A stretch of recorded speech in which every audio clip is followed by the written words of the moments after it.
Prabu. Nggih.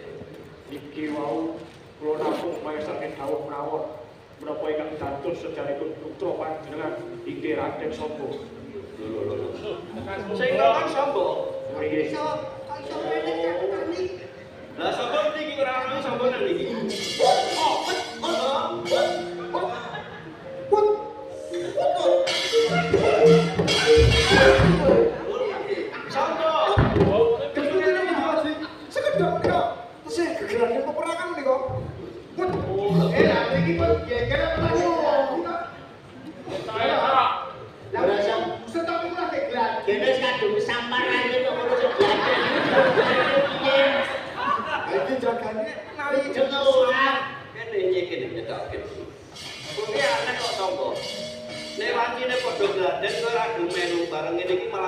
Wis rame ki malah kok gladen iki. Lah kok kancane gladen ku mantep kantin lho. Ayo to. Senengane ngono kuwi lho. Iki bocah iki. Kowe saiki coba kita rene. Coba atur.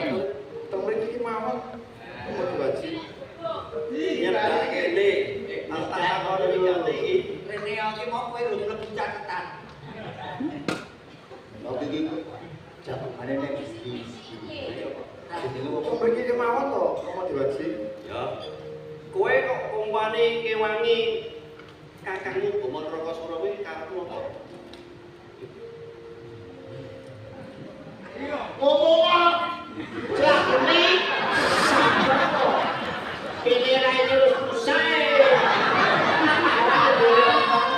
Kondisi sabar. Sabar ya sabar niki pedes. Sabar iki dodol nyayang pedes yo bensin. Sampe Pak Gendal kondo sing terwaca. Iki wis wengi lho ya. Gimana matamu ya, Kapuro? Kula menika namung kautus dening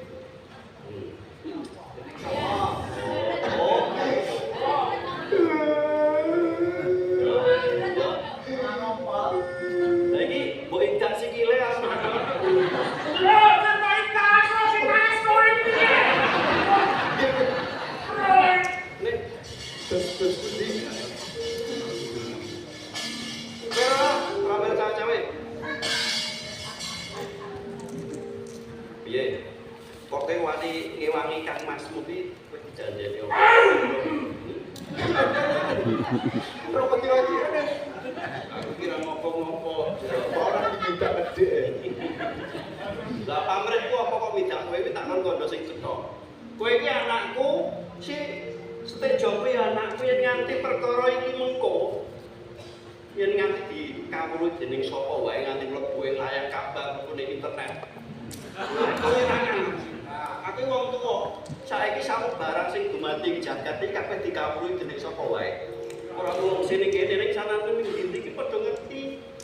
Umpama kita ora tak kandhaki ora tak jlentreke ya wis padha ngerti kabeh. Oh, yen nganti kowe kandhamu ora bener, ora weruh kuwirangan kabeh. Iki kuwi wis dokumen orane bapak kena ngomong. Iki. Ya. Sebabnya apa? Kok kowe ngewangi kakangsu? Lagi ana lagi. Lha tidak apa sing nopo? Cek pengen lutusan ora wis ngomong mau sejar.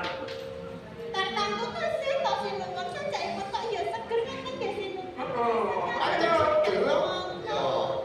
Kok sigar-sigar semangka barang iki apa? Nggih. Piye dijanjeni apa? Kados mekaten ora motivasi. Wau menika kula dipun janjeni kalian Kok Prabu Siti Suro. Dijanjeni apa? Bisa ngomong. Tumbasaken mie ayam. Bomo. Piye tadi? Ini rata sakit bendul wis rata. Yo janganti. Aku kok galak. Wis raimu wis remuk ora. Keterangan ora jelas. Kok didadakne sih? Wis ora usah nyawang si Setejo. Kondo laraku satu tupi. Oh. Nggih, satosipun punika aku mundur. Piye? Yang buyung apa ingkang dados kersanipun Koko Prabu Siti Joro mboten Yang kuyang kepiye? Mangito Para Prabu Suringjo saged anduweni bumi Gorono kula badhe kaparingan bumi sesigar semongko. Nah, ya iki. Iki segawet wis iki dinasani Situ nyikar semongko kuwi. sing jenenge Aja ta ya dicatet kok nonton sejarah dulu. sing jenenge milik gendong lali iki ya ngene iki. Jalaran kuwi dijanjeni kelawan Stejo arep diwenehi bumi separo yen to Stejo nganti entuk dadi panguwasa iku. Sing luput manut kene iki. Wis kabeh ora usah dijelentreh niku wis cetha yen ngono. Kula catet sedaya Wis dicatet to? termasuk obat barang niki pun.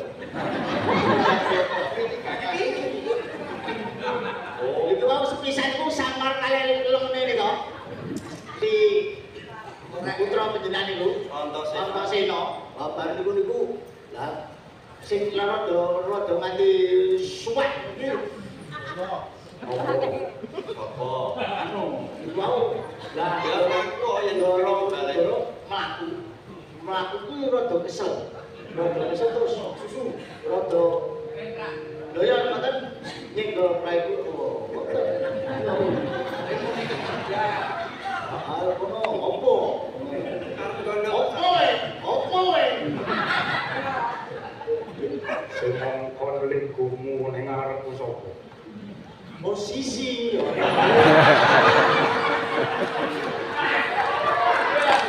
Posisi Sabar deh, sabar. Oh iki kok ketindak jenengan tenan kok. Wong niki etak-etak lara ben danane midul kok.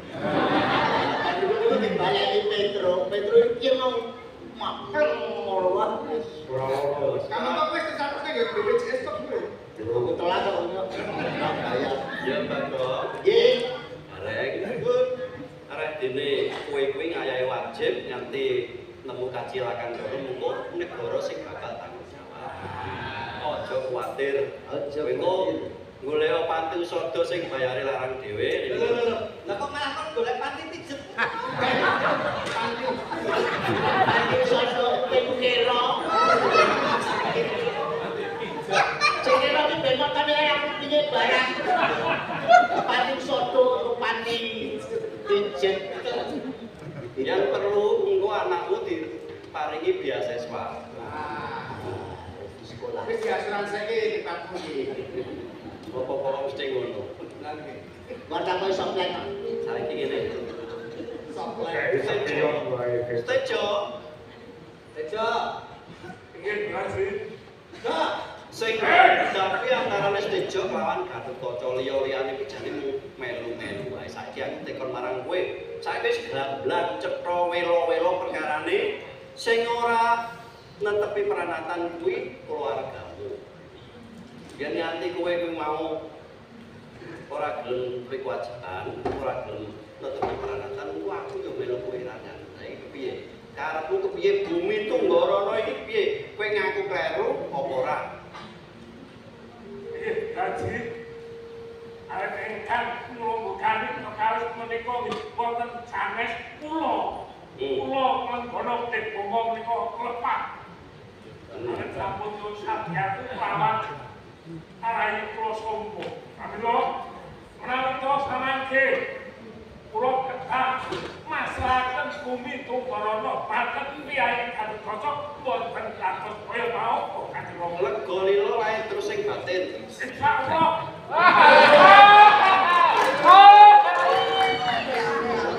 Wae alhamdulillah kok bareng. Wingi ketu tanggane lu kaji. Kula iku sing kantos kaji. Jalaran yen kok kowe ngumpuli terus ora urung kowe luput senadyan aku ratu. Ratu ki saka wirangan kok. Jaman saiki ora mung kawula sing ratu kuwi ya saka wirangan ning nganti netepake peranatan sing luput. Gatotkaca Kawula boten dawuh. Romo arep masrahake bumi Tunggorono kelawan kowe. Terus kowe piye? Para patur boten kersa pati. Sampusipun kula menika boten milik dhateng Kraton Rajatresna. Utawi Tunggorono. Tunggorono. Kula boten milik Kraton Tunggorono. Terus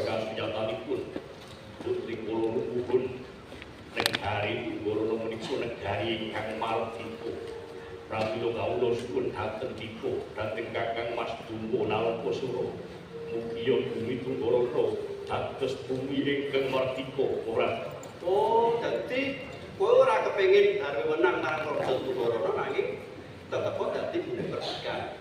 Namun kemawon, Namun kepiye? samanginipun negari Tunggorana sampun dados negara ingkang Martiko kawula suwun Kakang Pasitijo Gumunarapa Sulan kula memayungi menapa menapanipun negara Tunggorana ora. Oh, dadi Gatotkaca lan Bima ngayomi praja perdikan sing jenenge Ki Tunggorana. Nanging Kakang Pasitijo kersa napa mboten? Kula boten patos. Lho, iki mulah becik lho iki. Ora dikuasani dening Gatotkaca iki. Kekarone padha ngayomi. Sarujo Tejo. Wah, maju. Maju, Wah, maju. Ternyata cek luhur putihmu. Lah, nyatane anggonmu akal kowe bumi Tunggorana ora kanggo dhewe pribadi menangi. Kabeh kuwi kanggo bumi kamardikan. Ayo, aku melu seneng, aku melu pompo. Ya kemarin. Aku bagian di kamarku. Cocok bumi Tunggorana. Ayo, aku salut dengan